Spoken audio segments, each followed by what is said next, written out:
this one, and it is on the edge. One of those radical communists from California is Van Jones. Here's a guy who, you know, was hanging out with cop killers. He was a 9/11 truther. I told you, he can't be just, can't scurry under the refrigerator like a cockroach after the lights are turned out. You had to hold him responsible because he'll resurface again.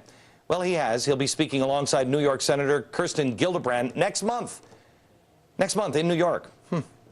David Horowitz is the publisher of realnewsblog.com, former radical himself. You are a guy, if I read history in the 1960s, you're part of all of these people that we're now talking about. All of the radicals, progressives, revolutionaries.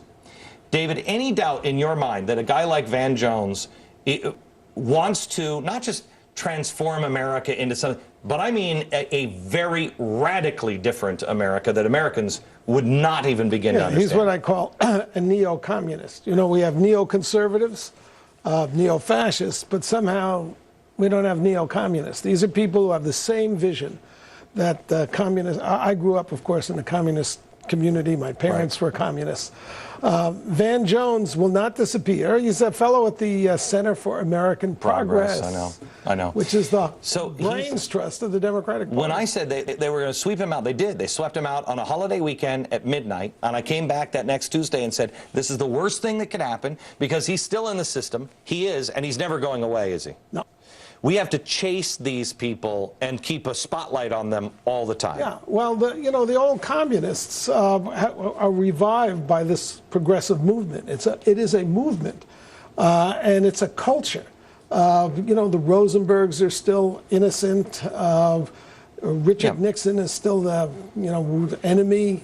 McCarthy did not actually expose people who were working for the Soviet Union, which he did. I want to take you to, this is from Larry King with Angie Dickinson for the full hour, and then also, what's her name? This is John McCain's daughter, and this is why I say John McCain is a progressive. He's an honorable man, but he's a progressive. And they don't work together. The progressive and the Constitution don't work together. Listen to his daughter on Larry King. I consider myself a progressive Republican. Okay. Such a thing as a progressive Republican that can stand, can a progressive, this is what I'm trying to convince America of, can a progressive work with the Constitution? Not in the way it's understood by these people, no. Okay. The Constitution is a conservative document. First of all, it distrusts the people. It makes the people sovereign, but then it puts all these checks and balances in their way. And of course, you know, originally senators weren't even elected. Okay. Hang on just a second, because I want to come back in just a second. I want to ask David about a couple of people that, I mean, this is such a hotbed in California. How do you turn things around? This is ground zero in many ways. David Horowitz, next. Under the leadership of Harry Bridges, followed by Jimmy Herman, the ILWU faced head-on the great political challenges of our nation.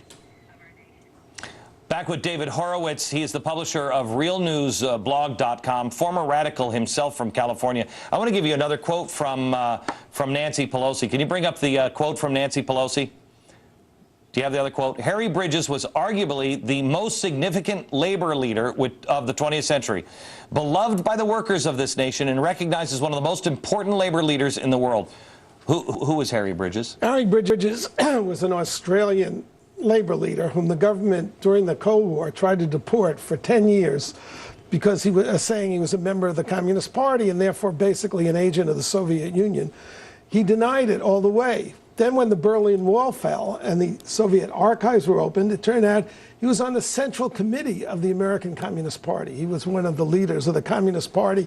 And in 1998, everybody knew this, but it's Pelosi's hero. Why did Sweeney from, AFL-CIO change and say, hey, we don't need to have any of these rules to keep communists out of the labor unions? This was just a few years ago. Right. The big break, there was a big break in 1948.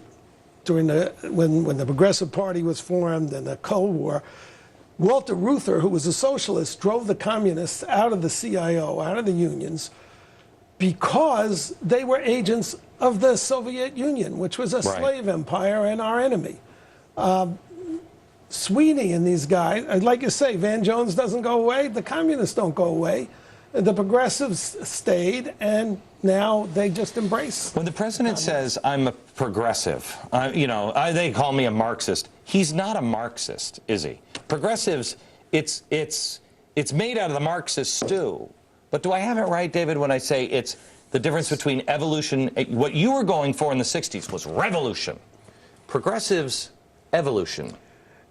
In a nutshell, conservatives guide everything they do by looking at the past, the experience. This is what human beings are. This is the way they behave. This is the limits. This is what you can hope for with these people. Progressives govern everything from the future. They have this imaginary future, which is the ideal world of social justice, and they judge everything by that future. This is why when they come to us and say, our budgets are going to be, it's only going to cost this amount, is because they're not basing it on, because everybody always says, wait a minute, you've never been right in the history of America. You're always wrong. There's always something that comes up that changes this, and they don't see it. They are there to change the world. It's conservatives go to Washington to fix government. Liberals, progressives, leftists go to Washington to change the world. They want power. And the power, they think, can reshape the way people think and the way people are. Is this the biggest hotbed of progressive thinking here in California? Well, California is a very progressive state. However, in last May, it rejected 5 initiatives to raise taxes. All right. So David, appreciate it. Thank you, sir. Back in just a second.